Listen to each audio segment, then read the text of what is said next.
Good morning students, hello and welcome to the class. You may have heard a writer's name Sidney Porter, William Sidney Porter. आपने नाम सुना होगा William Sydney porter का, जिन्होंने अपने स्यूडोनेम के तहत ओ हेनरी के तहत बहुत सारी कहानियाँ लिखी हैं. Today we are going to learn a short story of his, The Last Leaf. The Last Leaf, अंतिम पत्ती. ये कहानी है ओ हेनरी की. ध्यान देंगे किताब में. Follow me.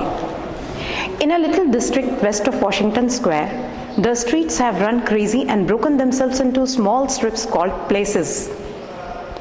Washington Square नाम का वेस्ट ऑफ वॉशिंगटन स्क्वायर में एक जगह है, छोटी सी जगह, जहाँ पे बहुत सारी सड़कें एक दूसरे को क्रॉस करती हैं. क्रॉस करना समझते ना, एक सड़क इधर से गई, एक सड़क इधर से गई, फिर कहीं जाके टर्न हो गई.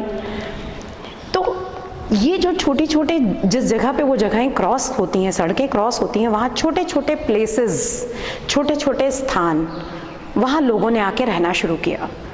These places make strange angles and curves. जब एक सड़क दूसरी सड़क को कहीं से काटेगी तो कोण बनता है, एंगल बनता है, कर्व बनता है. तो one street crosses itself a time or two. An artist one discovered a valuable possibility in this street. Suppose a collector with a bill for paints, paper and canvas should, in traversing this route, suddenly meet himself coming back without a cent having been paid on account.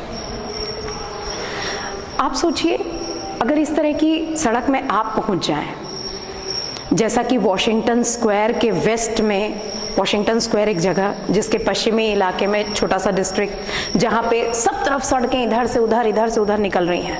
Streets have run crazy. कहीं दाहिने से मुड़ा, फिर left turn लिया, फिर इधर से मुड़ा.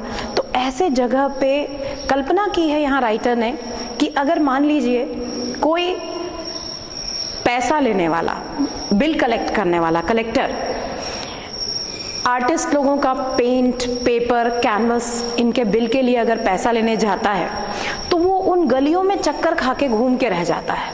वो समझ ही नहीं पाता कि कौन सा रास्ता कहाँ पर जा रहा है.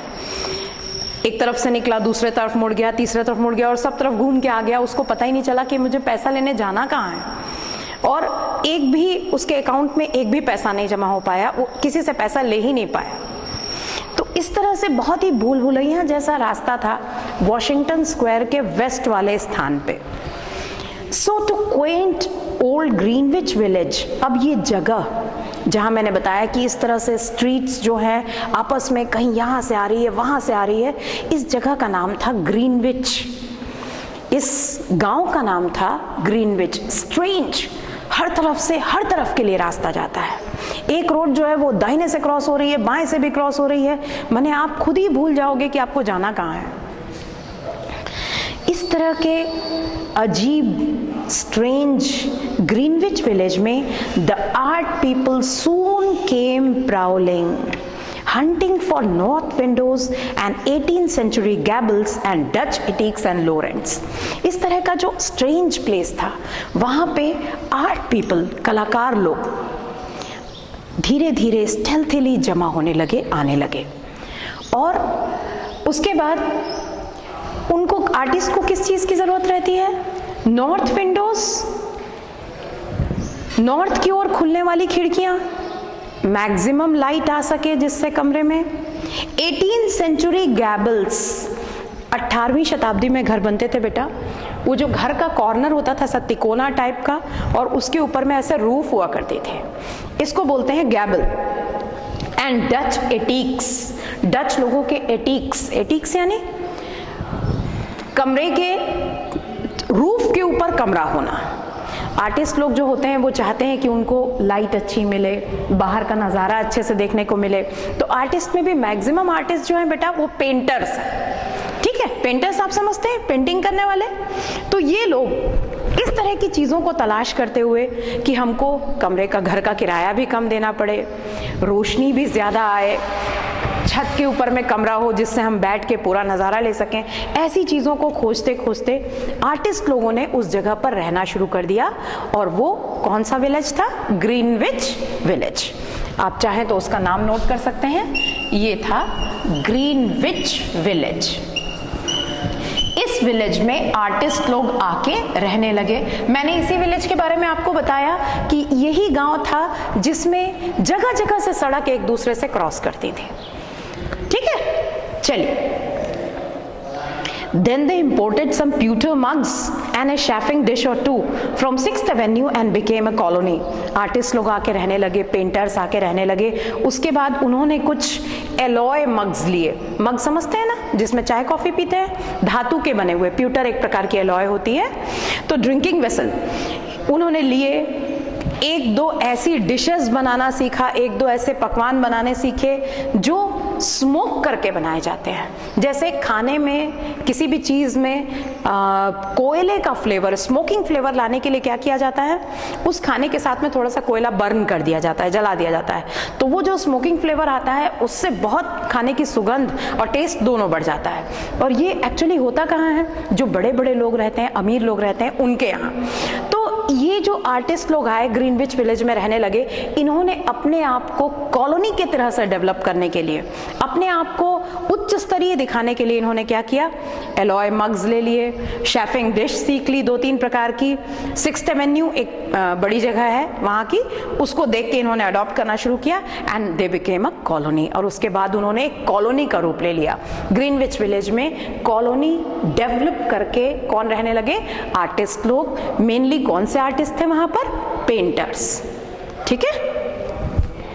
At the top of a squatty 3-story brick building, Sue and John C. had their studio. Now, you are going to introduce with the two of the main characters, Sue and John C.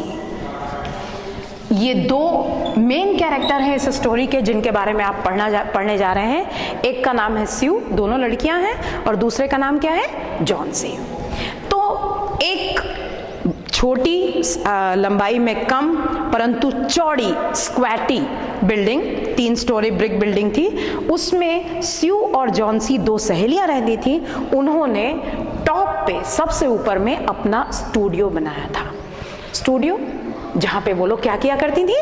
Painting किया करती थी। Is it clear? Any problem? If you have any problem please let me know, okay? Johnsy was familiar for Joanna. Johnsy का जो real name था, Johnsy Joanna. ठीक है, इसका real name क्या था? Joanna. One was from Maine and the other from California. ये जो थी स्यू मेन की रहने वाली थी, और जॉन सी कैलिफोर्निया की रहने वाली थी।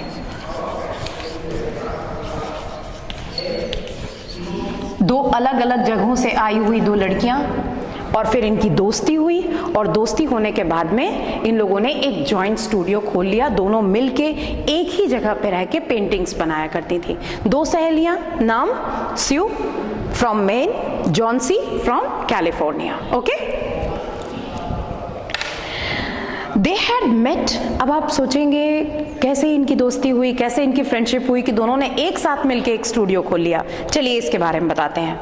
दे had met at the table d'hote of 8th Street, Delmonico's, and found their taste in art, chicory salad and bishop's leaves so congenial that the joint studio resulted. दोनों की मुलाकात 8th Street नाम की जगह के डेलमोनिकोज hotel में हुई। उस होटल का नाम था Delmonico's. You may be asked this question, Delmonico's ये उस होटल का नाम है जहां पे स्यू और जॉन सी की फर्स्ट टाइम मुलाकात हुई थी। ठीक है, दिस इज द रेस्टोरेंट और होटल वेयर दे मेट। इन लोगों की दोस्ती, वहां पे इनकी मुलाकात हुई, और आपस में बात करते करते इन्होंने पाया कि दोनों का टेस्ट सिमिलर है, दोनों की पसंद एक जैसी है, आर्ट के मामले में, कला के मामले में। शिकोरी सैलेड ये एक प्रकार का व्यंजन है। शिकोरी एक प्रकार की रूट्स होती है, प्लांट की रूट्स होती हैं, उसका सलाद बनाया जाता है, जैसे सलाद आप लोग खाते हो ना, this is chicory salad. And bishop sleeves, bishop sleeves यानी फुल स्लीव्स, बिशप लोग फुल स्लीव्स पहनते हैं। तो इन्होंने ये पाया कि ड्रेस के मामले में, खाने के मामले में और इंटरेस्ट के मामले में इन दोनों की बातें इतनी रिजेंबल करती थी, इतनी एक जैसी लगती थी कि दोनों पक्की सहेलियां बन गई और इन्होंने मिलके एक जॉइंट स्टूडियो खोल लिया। समझ में आ रहा है अच्छी तरह से? स्यू और Johnsy, that was in May. दोनों की दोस्ती हुई, दोनों ने मिलके जॉइंट स्टूडियो खोला। ये घटना मई की है, मई महीने की है, ठीक है। अब आगे, in November a cold unseen stranger whom the doctors called pneumonia stalked about the colony। नवंबर में, नवंबर का महीना आया, एक ठंडा अनसीन, जिसको किसी ने देखा नहीं, एक अजनबी जिसको डॉक्टर निमोनिया कहते थे। आप लोगों ने सुना, have you heard the disease pneumonia? Pneumonia के बारे में सुना है? बीमारी होती है वो। अचानक उस कॉलोनी में पहुंचा, उस ग्रीनविच विलेज में पहुंचा जहां पे कौन रहती थी? Sue and Johnsy. Touching one here and there with his icy fingers, यहां निमोनिया को पर्सोनिफाइड किया है। निमोनिया, दरअसल निमोनिया बीमारी है, लेकिन निमोनिया को एज ए पर्सन बताया है कि निमोनिया नाम का व्यक्ति, जबकि निमोनिया नाम का व्यक्ति नहीं है, निमोनिया तो बीमारी है, लेकिन इस कहानी में उसको पर्सोनिफाई करके बता रहा है कि निमोनिया अचानक नवंबर में उस कॉलोनी में आया और वो एक लोगों को अपनी आइसी फिंगर से टच कर करके बीमार करने लगा। Over on the east side, this ravager strode boldly, smiting his victims by scores, but his feet trod slowly through the maze of the narrow and moss-grown places। East side में this रैवेजर strode boldly, बहुत तेजी से इसने 20 लोगों को बीमार कर दिया निमोनिया की बीमारी ने। ठंड का समय था और अब आया वेस्ट साइड जहां पे स्यू और जॉन सी और ये ग्रीनविच विलेज था। धीरे धीरे वहां के लोग भी जो थे वो निमोनिया से बीमार होने लगे। Mister pneumonia was not what you would call a chivalric old gentleman. अब पर्सोनिफाइड किया, जैसे मैं बता रही हूँ कि निमोनिया को व्यक्ति के रूप में बता रहा है, तो मिस्टर निमोनिया को आप कोई बहुत शिवालरिक करेजियस ओल्ड जेंटलमैन नहीं कहेंगे कि बहुत ही बहादुर और बहुत बूढ़ा सज्जन व्यक्ति था, ऐसा नहीं था। A mite of a little woman with blood thinned by Californian zephyrs was hardly fair game for the red-fisted, short-breathed old duffer। और might of a little woman, बहुत ही कमजोर थी, दुबली पतली थी जॉन सी, जिसका ब्लड ऑलरेडी थिन हो चुका था कैलिफोर्नियन ज़ेफायर्स। मैं आपको बता दूं, कैलिफोर्नियन ज़ेफायर्स एक प्रकार की विंड होती है, हवा होती है, जिसको आप वेस्ट विंड भी कहते हैं। तो ये तो ठंड से वैसे ही परेशान थी। कौन? Johnsy. इसका ब्लड वैसे ही थिन हो चुका था कैलिफोर्निया की हवा से, और निमोनिया के अटैक को ये बर्दाश्त नहीं कर पाई। नतीजा क्या हुआ? निमोनिया से जॉन सी बीमार हो गई। Follow me? कोई प्रॉब्लम तो नहीं है? कहीं भी कोई प्रॉब्लम होगी प्लीज लेट मी नो, ठीक है? निमोनिया से ये लड़की बीमार पड़ गई। But John C, he smote and she lay scarcely moving on her painted iron bedstead, looking through the small Dutch window panes at the blank side of the next brick house। Johnsy को मारा, smote करना, hit करना। Pneumonia ने John C को smote किया और John C जो पहले से ही बहुत वीक थी वो सीधे अपने बिस्तर पे पड़ गई, बिल्कुल स्कार्सली मूविंग, हिल भी नहीं पा रही थी। इतना ज्यादा, इतना जबरदस्त इसको निमोनिया का इन्फेक्शन हुआ कि ये बिल्कुल अपनी जगह से मूव नहीं कर पा रही थी, बस चुपचाप लेटी लेटी अपनी जो डच विंडो थी, खिड़की थी, उसके बाहर देखती रहती थी। इतनी बीमार, इतनी कमजोर हो गई कि जॉन सी बस अब बाहर देखती रहती थी। उसको समझ में, मतलब उसका बिल्कुल निमोनिया ने एकदम तोड़ दिया उसको। क्लियर हो रहा है? Who has fallen ill? कौन बीमार पड़ा है? Johnsy. One morning, the busy doctor invited Sue into the hallway with a shaggy grey eyebrow. बीमारी का इलाज शुरू हो गया और एक दिन बिजी डॉक्टर तो हमेशा बिजी रहते हैं, उन्होंने स्यू को बुलाया। शैगी ग्रे आईब्रो, उनकी मोटी मोटी आईब्रो थी डॉक्टर की, मोटी भवें थी ग्रे कलर की। उन्होंने स्यू को बुलाया और कहा, she has 1 chance in let us से 10। 10 में से सिर्फ 1 चांस है इसके बचने का। जॉन्सी इतना सीरियसली इल हुई है कि 10 में से 1 ही चांस दिखता है हमको कि ये बच पाएगी। He said as he shook down the mercury in his clinical thermometer। उन्होंने जॉन्सी का टेम्परेचर लिया था, थर्मोमीटर आप जानते हैं ना, तो उन्होंने देखा और टेम्परेचर देख के उसको शेक करके हटाया और कहा 1 ही चांस है बचने का, and that chance is for her want to live। जब वो चाहेगी तो ही वो जिंदा रहेगी। Do you follow the story? अगर जॉन्सी चाहेगी तो ही वो जिंदा रहेगी, अदरवाइज नहीं। This way people have of lining up on the side of the undertaker makes the entire pharmacopoeia look silly। और इस तरीके से लोग जब सोचने लग जाते हैं कि हम अंडरटेकर के तरफ हो गए हैं। अंडरटेकर, वन हु बरीज कोफिन्स, आपको मालूम है ना, जो मरे हुए लोगों को कोफिन में डाल के बंद करके उसका अंतिम वो करता है, फ्यूनरल करता है, उनको अंडरटेकर कहते हैं। अब आदमी खुद ही सोच ले कि मैं जीवित नहीं बचूंगा या मैं जीवित नहीं बचूंगी, तो जो एंटायर फार्माकोपिया होती है, जो एंटायर मेडिसिनल साइंस होता है, वो ऐसा लगने लगता है कि वो यूजलेस हो गया। बीमार पड़ा आदमी और उसने खुद सोच लिया कि मैं मरने वाला हूं, आई कांट लिव। ऐसे समय में मेडिसिन्स का जो क्यूरेटिव पावर है, मेडिसिन्स की जो ठीक करने की शक्ति होती है, वो समाप्त हो जाती है, खत्म हो जाती है। ये हो रहा था किसके साथ? जॉन्सी के साथ। समझ में आ रहा है?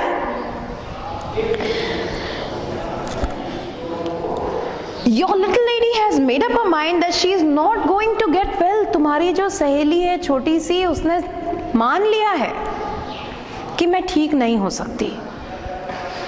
Has she anything on her mind? Doctor पूछ रहे हैं क्या बात है, कुछ उसके दिमाग पे वजन है क्या, कुछ ऐसा सोच रही है क्या जिसकी वजह से उसको लग रहा है कि जिंदगी जीने का कोई मतलब नहीं है। स्यू क्या जवाब देती है? She wanted to paint the Bay of Naples someday, said Sue।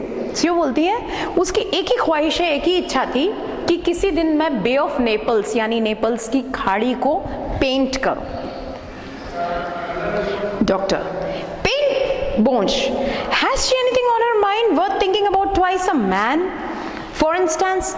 Painting का नहीं, ऐसा तो नहीं है कि किसी से उसका लगाव हो, कोई आदमी, और जिसकी वजह से वो अपना मन उसका टूट गया है और वो जीना नहीं चाहती।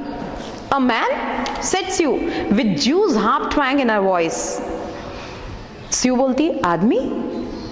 Jew's harp twang, ज्यू लोग जो हार्प बजाते हैं ना, स्ट्रिंग्ड इंस्ट्रूमेंट होता है, वैसी आवाज है स्यू की। वो बोलती है Is a man worth? But no doctor, there is nothing of the kind। आदमी इस लायक ही नहीं होते कि उसके लिए कोई चिंता करे इतना, ऐसा कुछ भी नहीं है। Well, it is the weakness then, said the doctor। Doctor बोलते हैं फिर इसका मतलब है कि जॉन्सी कमजोर है, जॉन्सी में वीकनेस है और वो कोप अप नहीं कर पा रही है अपनी बीमारी के साथ, और इसलिए वो सोचती है कि वो क्या हो जाएगी, मर जाएगी। I'll do all that science so far as it may filter through my efforts can accomplish। मैं उतना ही कर पाऊंगा, डॉक्टर बोलते हैं, जितना मेडिसिनल साइंस के द्वारा, मेरे एफर्ट्स के द्वारा मैं कर सकता हूँ। But whenever my patient begins to count the carriages in our funeral procession, I subtract 50% from the curative power of medicines। पर जब मेरा पेशेंट ये गिनना शुरू कर देता है कि मैं मरूंगा तो कितने लोग मेरे को उठा के ले जाएंगे, मेरे फ्यूनरल प्रोसेशन में कौन कौन जाएगा, जब ये गिनती लगाना मरीज शुरू कर देता है तो ये समझ लो दवाइयों की ठीक करने की ताकत 50% खत्म हो जाती है। 50% जो उसका क्यूरेटिव पावर है वो खत्म। हमने अपना खुद ही सोच लिया हम जिंदा नहीं बचेंगे, हम मरने वाले हैं। जब हमने सोच लिया हम मरने वाले हैं तो फिर हमारे बचने का जो मेडिसिन हम ले रहे हैं उसका 50% पावर तो खत्म हो गया। मेडिसिन के साथ साथ जरूरी होती है हमारी अंदर से इच्छा, हमारी विलिंगनेस कि हमको ठीक होना है। तो ये चीज जॉन्सी में नहीं आ पा रही है। जॉन्सी पहले से ही डल हो चुकी है। तो जितना मेडिसिनल साइंस कर सकता है उतना मैं कोशिश करूंगा, बाकी जॉन्सी के ऊपर है। If you will get her to ask one question about the new winter styles in cloak sleeves, I'll promise you 1 in 5 chance for her instead of 1 in 10. अगर तुम उससे एक प्रश्न का उत्तर पूछो कि इस ठंड में कोट कितना लंबा, क्लोक की स्लीव्स कितनी लंबी रहेंगी, लोग कितने लंबे लंबे बाह के कोट पहनेंगे, क्लोक्स पहनेंगे, तो मैं ये बोलूंगा कि जो 10 में से 1 चांस है उसके बचने का, वो 5 में से 1 चांस हो जाएगा। देखो ऐसा क्वेश्चन कि इस ठंड में किस टाइप का फैशन रहेगा, कैसे कपड़े लोग पसंद करेंगे, कैसा कपड़ा फैशन में आएगा, इस बात का जवाब वही दे सकता है जिसका जिंदगी में इंटरेस्ट हो। जिसका जिंदगी में इंटरेस्ट खत्म हो गया है वो इस प्रश्न का उत्तर नहीं देगा। तो वही बोलते हैं वो स्यू से डॉक्टर कि अगर इस प्रश्न का जवाब वो देती है तो मैं ये बोलूंगा कि 5 में से 1 चांस है उसके बचने का, अन्यथा आप समझ लीजिए 10 में से 1 चांस है। After the doctor had gone, Sue went into workroom and cried a Japanese napkin to a pulp. स्यू उसकी सहेली है। आपको क्या लगता है, बुरा लगा होगा उसको उसकी सहेली के बारे में सुन के? तो डॉक्टर के जाने के बाद स्यू अपने वर्करूम में गई और एक जापानीज रुमाल निकाल के बहुत रोई, उसको पूरा एकदम पल्प बना दिया रो रो के। Then she swaggered into Johnson's room with her drawing board whistling ragtime. Johnsy के सामने तो ऐसा रूप लेके वो जा नहीं सकती ना, रोते हुए जाएगी तो जॉन्सी तो और डल हो जाएगी, वो तो ऑलरेडी डल पड़ी हुई है। तो उसने अपने आप को थोड़ा बोल्ड बनाया और बड़े ही कॉन्फिडेंट, बड़े ही सेटिस्फाइड मैनर में, स्वैगर्ड यानी walk in a satisfied manner, satisfied manner में अपना ड्राइंग बोर्ड पेंटिंग वाला पकड़ा और बढ़िया सीटी बजाते हुए गई, जैसे लग रहा है कि उसको कुछ नहीं हुआ। Johnsy lay scarcely making a ripple under the bed clothes with her face toward the window. Johnsy लेटी हुई थी, एकदम ऐसे लेटी हुई थी कि उसके लेटने का बेड पे कोई रिपल नहीं बन रहा था। आप लेटते हैं तो बेडशीट पे सिलवटें आ जाती हैं ना, वो कहीं कोई सिलवट नहीं बनी हुई थी, कोई रिपल नहीं था और उसका चेहरा बस खिड़की के बाहर।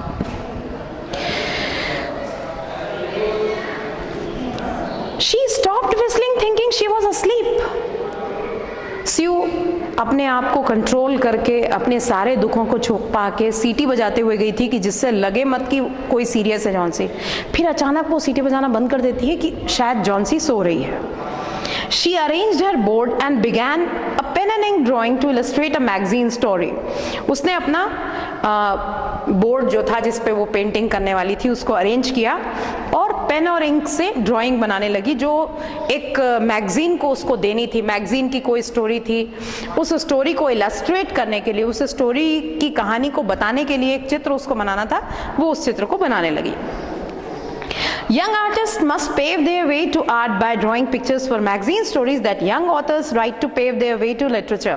इसी तरह से जो नौजवान आर्टिस्ट होते हैं वो शुरुआत करते हैं, शुरू में वो लोग क्या करते हैं, जैसे कोई कहानी है, उस कहानी से संबंधित चित्र बनाना है तो उसके कलाकारों का चित्र बनाएंगे, फिर उसको देंगे, फिर धीरे धीरे उनको पेंटिंग करने का मौका मिलता है। जैसे छोटे छोटे जो यंग राइटर्स होते हैं वो पहले शॉर्ट स्टोरीज लिखते हैं, छोटी छोटी कहानियां लिखते हैं, फिर बाद में बढ़ते बढ़ते लिटरेचर तक आते हैं। As she was sketching a pair of elegant horseshoes riding trousers and a monocle on the figure of Hero, an Idaho cowboy, she heard a low sound several times repeated. स्यू चित्र बना रही है riding trousers, घुड़सवारी करने वाला trouser पहने हुए एक हीरो, एक इडाहो काउबॉय का चित्र है। काउबॉय जानते हैं ना, काउबॉय हैट लगाते हैं, मोनोकल होता है, एक साइड लेंस होता है चश्मे में और एक साइड ब्लैंक होता है, single glass lens for one eye, ठीक है। तो वो ऐसे काउबॉय का चित्र बनाती रहती है, उसको बहुत हल्की सी आवाज सुनाई पड़ती है जो बार बार आ रही है। She went quickly to the bedside, वो जल्दी से जाके जहाँ जॉन्सी लेटी होती है उस बेड के पास में जाती है। Johnsy's eyes were open wide, Johnsy की आंखें बड़ी बड़ी खुली हुई हैं। She was looking out of the window, Johnsy जो है वो विंडो के बाहर देख रही। मैंने आपको बताया था कि जॉन्सी एक अपनी बीमारी से परेशान होके बिल्कुल हिलना डुलना भी बंद है, इतनी ज्यादा वो वीक हो चुकी है कि वो बिल्कुल कुछ भी, कोई हरकत नहीं है उसमें, सिंपली लेटी हुई है बिस्तर पे और लेटे लेटे सिर्फ ब्लैंक साइड जो है वॉल की, खिड़की के उस पार जो दिख रहा है बस उसी को देखती रहती है।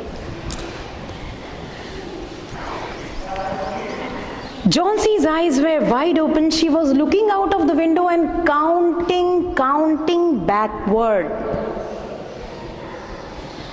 जॉन्सी लेटी हुई है और कुछ गिन रही है। And she was counting backward. Backward counting समझते हैं, उल्टी गिनती। 12 शी सेड, 12 उसने कहा। And a little later 11 and then 10 and 9 and then 8 and 7 almost together. 12, 11, 10, 9, 8, 7, क्या गिन रही है? Sue looked solicitously out of the window. Sue ने बहुत ध्यान से देखा कि क्या है बाहर, कौन सी ऐसी चीज है जिसको ये गिन रही है। बड़ी उत्सुकता से देखा। What was there to count? कौन सी ऐसी चीज है जिसको गिनती लगा रही है वो? There was only a bare dreary yard to be seen and the blank side of the brick house 20 feet away. An old vine, gnarled and decayed at the roots, climbed halfway up the brick wall.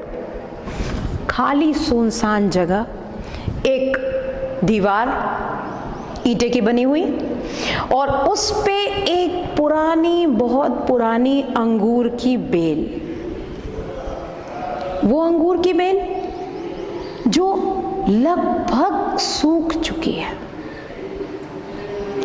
और थोड़ी दूर तक वो अंगूर की bell उस दीवार पे चढ़ी हुई थी। The cold breath of autumn had stricken its leaves from the vine until its skeleton branches clung almost bare to the crumbling bricks. दीवार भी जो है वो पुरानी हो चुकी है, क्रम्बल हो रही है, गिरने की स्थिति में है और ठंड की जो हवा है उसने उस अंगूर की बेल से पत्तियों को अलग कर दिया है, गिर चुकी हैं पत्तियां। What is it dear? asked Sue. Sue पूछती है क्या है? 6 said Jauncey in almost a whisper. बहुत धीरे से कहती है Johnsy. 6 They are falling faster now. अब बहुत तेजी से गिर रही हैं। 3 days ago there were almost 100. It made my headache to count them. 3 दिन पहले तक इस अंगूर की बेल पे 100 पत्तियां थी और मेरा सिर दर्द हो जाता था उनको गिनते गिनते। But now it's easy. पर अब बहुत आसान हो गया है। There goes another one. देखो एक और गिर गई। There are only 5 left now. अब सिर्फ 5 पत्तियां बची हुई हैं। 5 what dear? Tell your Sudie. Sue बोलती है 5 क्या? अपनी सहेली को नहीं बताओगी? Leaves on the ivy vine. उस अंगूर के बेल पे देखो पत्तियां, 5 पत्तियां बची हैं बस। When the last one falls, I must go too. जैसे ही अंतिम पत्ती गिरेगी मैं भी चली जाऊंगी। I've known that for 3 days. मैं 3 दिनों से जानती हूँ। Didn't the doctor tell you? Doctor ने आपको नहीं बताया? अंतिम पत्ती और मेरी मौत बिल्कुल निश्चित है।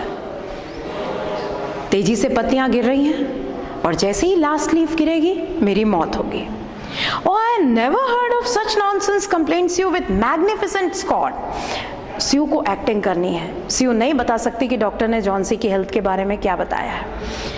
इस तरह का बकवास करती हो तुम, ऐसा तो मैंने नहीं सुना. What have old ivy leaves to do with your getting well? ये तो पुरानी अंगूर के बेल की पत्तियां हैं, ये गिर रही हैं, इससे तुम्हारे ठीक होने का क्या संबंध है? And you used to love that pine, so you naughty girl. Don't be a goosey. और तुम्हें तो वो अंगूर की बेल बहुत पसंद थी. बेवकूफ मत बनो. Don't be foolish. Why the doctor told me this morning that your chances for getting well real soon? Well, let's see exactly what he said. तुम डॉक्टर ने तो मुझे बताया तुम बहुत जल्दी ठीक होने वाली हो, बहुत जल्दी ठीक हो जाओगी. और तुमको मैं सचमुच बताऊं डॉक्टर ने क्या कहा है? He said the chances were 10 to 1. Doctor ने ये कहा है कि 10 में से सिर्फ एक चांस है कि तुम नहीं बचोगी, 9 चांसेस हैं ठीक हो जाओगे. स्यू जो बोल रही है वो सही बोल रही है क्या? क्या कहा था डॉक्टर ने? सिर्फ एक चांस है 10 में कि वो बचेगी, लेकिन यहां स्यू ने उस बात को उल्टा कर दिया कि एक ही चांस है कि तुमको कुछ होगा, अदरवाइज तुम ठीक हो जाओगी. और वो एक chance, why that's almost as good a chance as we have in New York when we ride on the street cars or walk past a new building. वो तो न्यूयॉर्क में कार चलाने वाला या आप किसी नई बिल्डिंग के बाजू से गुजरोगे तो भी 10 में से एक चांस रहता है कि आपको या तो बिल्डिंग आपके ऊपर गिर जाएगी या कार का एक्सीडेंट हो जाएगा. उसमें कौन सी बड़ी बात है? Try to take some broth now. अब चलो थोड़ा सा ब्रोथ ले लो. ब्रोथ, मीट ब्रोथ क्या होता है? नॉनवेज मटन मीट को उबाल के बॉयल करके उसका जो जूस होता है वो दिया जाता है ब्रोथ के रूप में. And let Suri go back to her drawing so she can sell the editor man with it and buy port wine for a sick child and pork chops for her greedy self. थोड़ा सा broth ले लो और मुझे जल्दी से अपनी drawing complete करने दो, जिससे मैं एडिटर को, संपादक को, इसको चित्र को बेच सकूं और तुम्हारे लिए पोर्ट वाइन ला सकूं और अपने लिए पोर्क चॉप ला सकूं. खाने की चीजें हैं. You needn't get any more wine, said Johnsy, keeping her eyes fixed out of the window. तुमको मेरे लिए कोई वाइन लेने की जरूरत नहीं है. उसका पूरा चेहरा बाहर की तरफ है, उस अंगूर की बेल पे. There goes another. देखो एक और पत्ती गिर गई. No, I don't want any broth. मुझे कोई ब्रोथ की जरूरत नहीं है. That leaves just 4. अब सिर्फ 4 पत्तियां बची हैं. I want see the last one fall before it gets dark. मैं चाहती हूँ अंतिम पत्ती भी अंधेरा होने के पहले गिर जाए. Then I'll go too. उसके बाद मैं भी चली जाऊंगी. Chauncey dear, said Sue, bending over her, will you promise me to keep your eyes closed and not look out of the window until I am done working? Chauncey, please.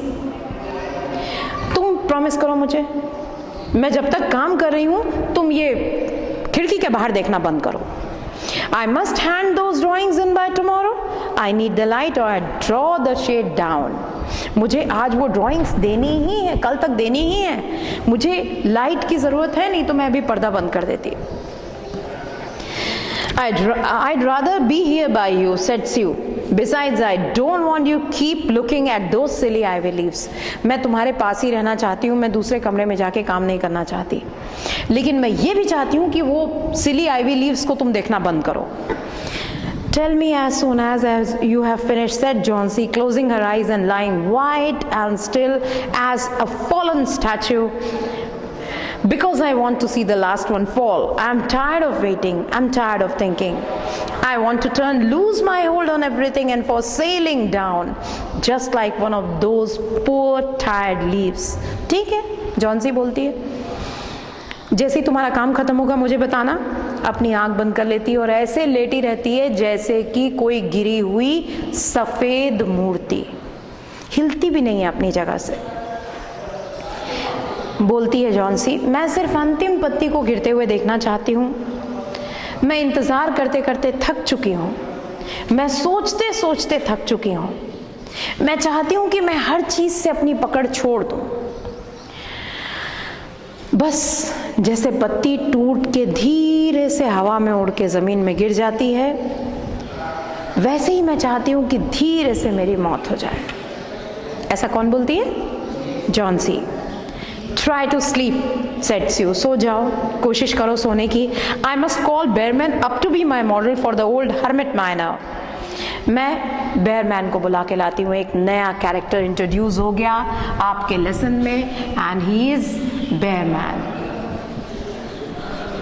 कौन है इसके बारे में जानेंगे, एक नया कैरेक्टर आएगा। मैं चाहती हूँ,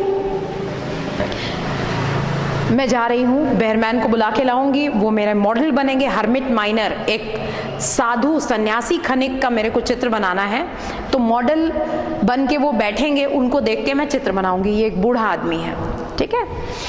तो I will not gone a minute, 1 minute भी नहीं लगेगा, मैं जल्दी से आऊंगी। Don't try to move till I am come back. मेरे आते तक बिल्कुल शांत रहना, बिल्कुल आंख नहीं खोलना, चुपचाप आंख बंद करके रखो। मैं बेयरमैन को बुला के ला रही हूँ। कौन बोलती है? स्यू गई। अब सुनिए बेयरमैन कौन है। Old Behrman was a painter who lived on the ground floor beneath them. ये लोग टॉप पे थे, स्टूडियो इनका। बेयरमैन उसी बिल्डिंग में ग्राउंड फ्लोर पे रहते थे। बूढ़ा बेयरमैन, ही वॉज पास 60, उम्र 60 से ऊपर। Had a Michelangelo's Moses beard curling down from head of a satyr along the body of an imp। देखने से लगता था कोई ग्रीक गॉड है, एक ग्रीक जंगल के देवता जिनका चेहरा बहुत अजीब टाइप का होता है, शरीर पूरा बकरे जैसा होता है। ऐसा मैंने फेस बड़ा ही, बहुत ही डिस्टॉर्टेड टाइप का फेस था बेयरमैन का, और लंबी सी दाढ़ी थी, काफी लंबी सी। From the head of a satyr along the body of an imp। Imp यानी चाइल्ड ऑफ डेविल बोलते हैं। माने ऐसा देखने से इतने बदसूरत थे बेयरमैन कि ऐसा लगता था कोई शैतान का बच्चा है। माने अजीब टाइप का फेस, अजीब टाइप की body. Behrman was a failure in art. ये कहा जाए कि बेयरमैन कोई बहुत अच्छे पेंटर थे, ऐसा नहीं था। कला के मामले में फेल्योर ही थे total. 40 years he had wielded the brush without getting near enough to touch the hem of his mistress's robe। 40 सालों से पेंटिंग कर रहे थे, पर एक भी पेंटिंग ऐसी नहीं थी जिसे कहा जा सके कि हाँ ये क्लासिकल बढ़िया पेंटिंग है, नहीं। He had been always about to paint a masterpiece but had never yet begun it। हमेशा सोचते थे कि मैं एक मास्टरपीस बनाऊंगा, मास्टरपीस बेहतरीन, one of the best paintings, बहुत सुंदर पेंटिंग बनाऊंगा, लेकिन अभी उस मास्टरपीस को उन्होंने शुरू नहीं किया था। For several years he had painted nothing except now and then a daub in the line of commerce or advertising। बहुत सालों से तो खाली कमर्शियल, आप देखते हैं ना बिलबोर्ड लगे होते हैं, बड़े बड़े रास्ते में बोर्ड्स लगे होते हैं ना, वो बोर्ड को बस पेंट करना, उसी तरह के एडवर्टीजमेंट पेंट किया करते थे, कोई मास्टरपीस नहीं बना पाए थे। He earned a little by serving as a model to those young artists in the colony who could not pay the price of a professional। उस कॉलोनी में रहने वाले आर्टिस्ट जो थे, कलाकार लोग जो थे, जो प्रोफेशनल मॉडल का पैसा पे नहीं कर सकते थे, प्रोफेशनल मॉडल्स को बुला के चित्र नहीं बना सकते थे, उनके लिए ये मॉडलिंग किया करते थे बेयरमैन, और उससे उनको कुछ पैसे हासिल हो जाते थे। He drank gin to excess and still talked of his coming masterpiece। खूब जिन पिया करते थे। जिन एक प्रकार का ड्रिंक है, तो जिन बहुत ज्यादा पिया करते थे और हमेशा बात करते थे कि एक दिन मैं एक मास्टरपीस बनाऊंगा, बढ़िया खूबसूरत पेंटिंग बनाऊंगा।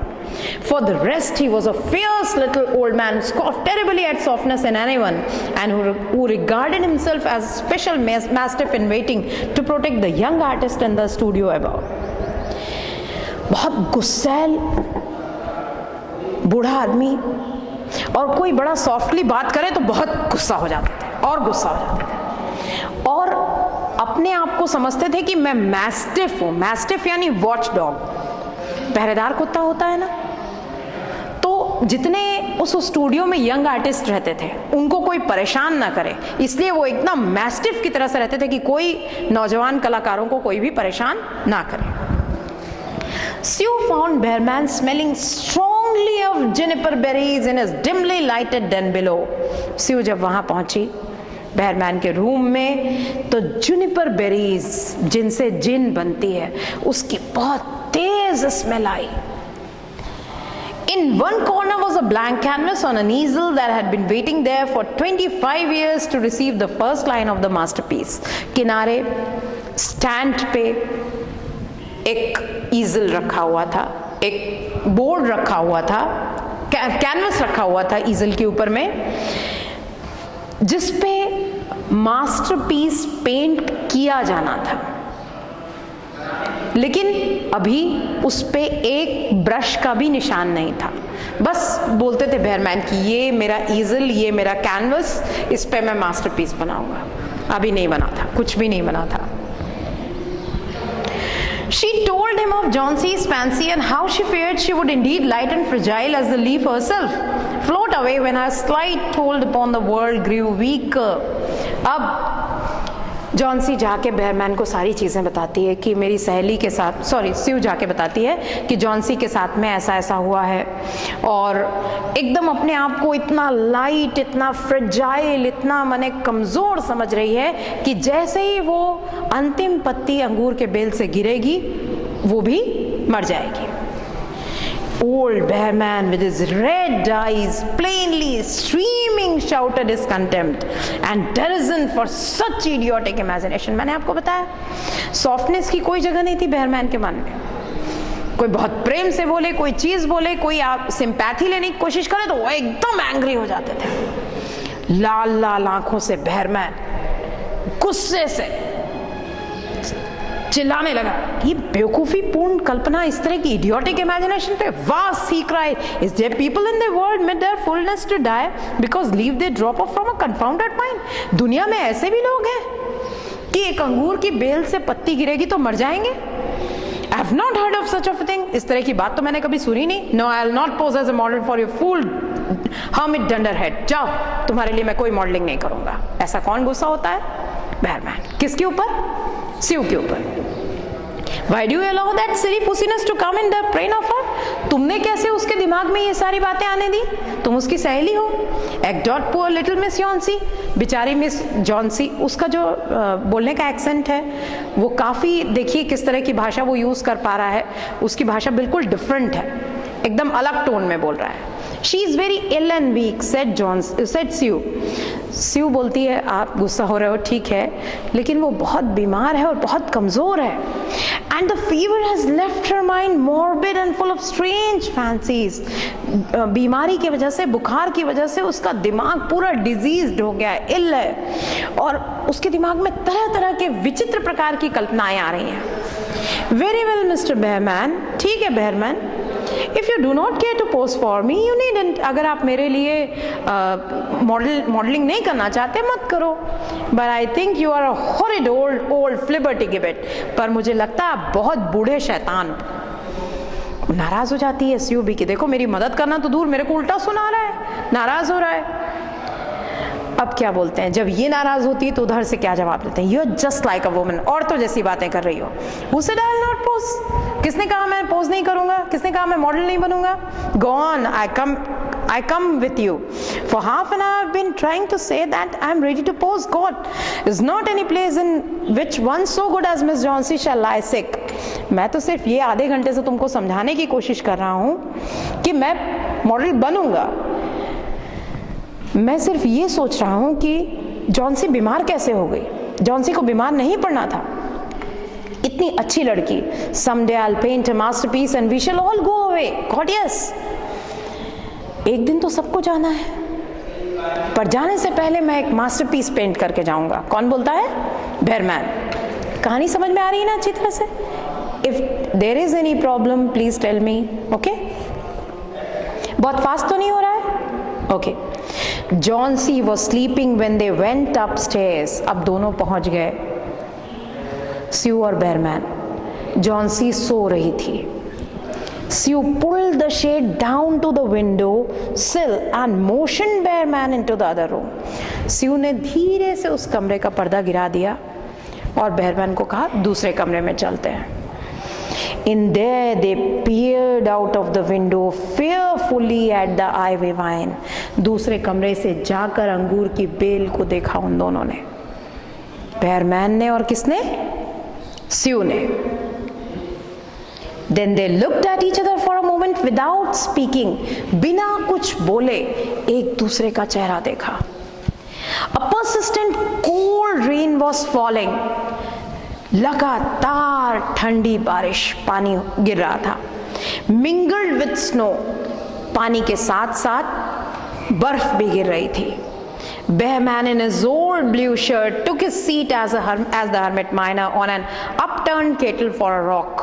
Behrman ने अपने पुराने नीले शर्ट को पहना और एक केटल के पास में बैठ गए, हर्मिट माइनर को पोज करते हुए। अब उस चित्र को बनाना किसको है?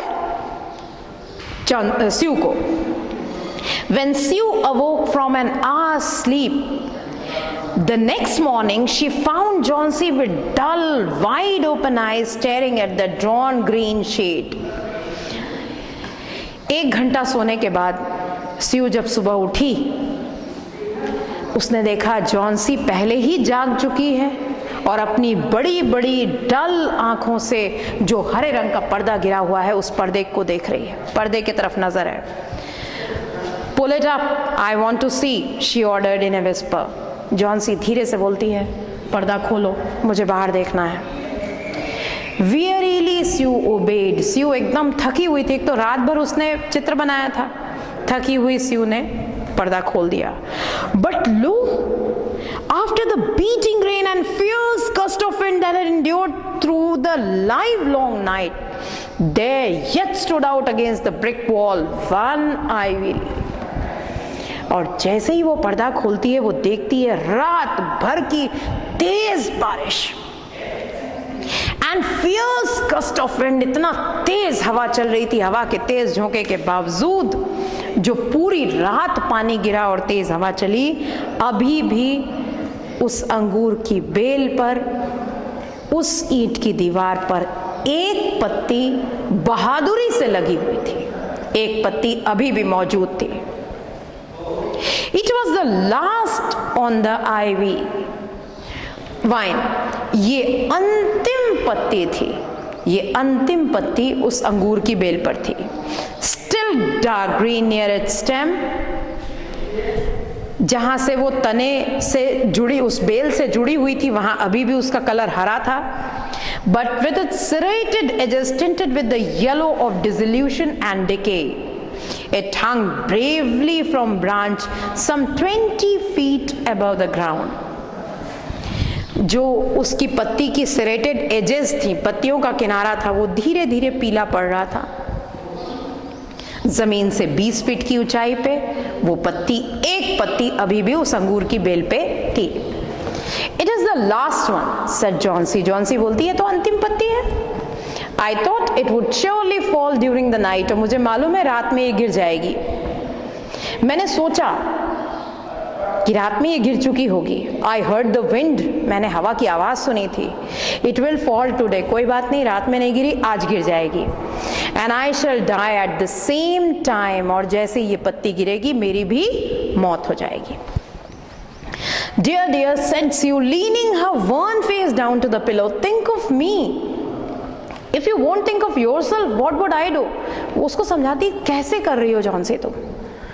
अगर तुम अपने बारे में नहीं सोचती तो कम से कम मेरे बारे में तो सोचो। मैं तुम्हारी सहेली हूँ, तुम्हारी फ्रेंड हूँ। मैं क्या करूँगी तुम मर जाओगी तब? But Johnsy did not answer. Johnsy ने कोई जवाब नहीं दिया। The lonesomest thing in all the world is a soul when it is making ready to go on its mysterious far journey. जब कोई ठान लेता है कि अब मुझे अपने अंतिम सफर पे निकलना है, तो वो एकदम अकेला हो जाता है। और जॉन्सी ने तय कर लिया था कि अब उसको अपने लास्ट जर्नी के लिए प्रोसीड करना है। The fancy seemed to possess her more strongly as one by one the ties that bound her to friendship and to earth were loosed. इतना strongly जॉन्सी के मन में ये भावना आ चुकी थी कि सारी दोस्ती, सारे रिश्ते जो उसने बनाए हुए थे, वो धीरे धीरे धीरे धीरे उससे टूट रहे थे। The day wore away. वो दिन निकल गया and even through the twilight they could see the lone ivy leaf clinging to its stem against the wall. दिन बीतने के बाद भी ट्वाइलाइट का समय हुआ, जब डबल रोशनी रहती है, शाम आती है, दिन ढलने लगता है, और उन लोगों ने देखा, दोनों ने, स्यू और जॉन्सी ने, कि अकेली एक अंगूर की पत्ती अभी भी तने से लगी हुई थी, अंगूर की बेल पे मौजूद थी। And then with the coming of the night, the north wind was again loosed. और जैसे ही रात हुई, फिर से उत्तरी हवा चलना शुरू हो जाती है. While the rain still beat against the window and pattered down from the low Dutch eaves. उसके बाद रेन्स शुरू हो जाती हैं, पानी गिरना फिर शुरू, और पानी जो है वो खिड़की को जैसे धक्का दे रहा है, इस तरह का लगने लगता है. When it was light enough, Johnsy the merciless commanded that the shade be raised. जैसे ही रोशनी होती है, जॉन्सी द मर्सीलेस, कठोर जॉन्सी बोलती है, पर्दा खोलो. क्या होगा पर्दा खोलने पे? The ivy leaf was still there. इतना तेज पानी गिरने के बावजूद वो पत्ती अभी भी वहां पर मौजूद है.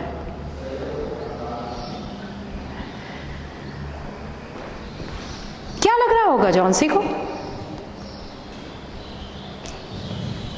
We shall read about it in our next period. Thank you.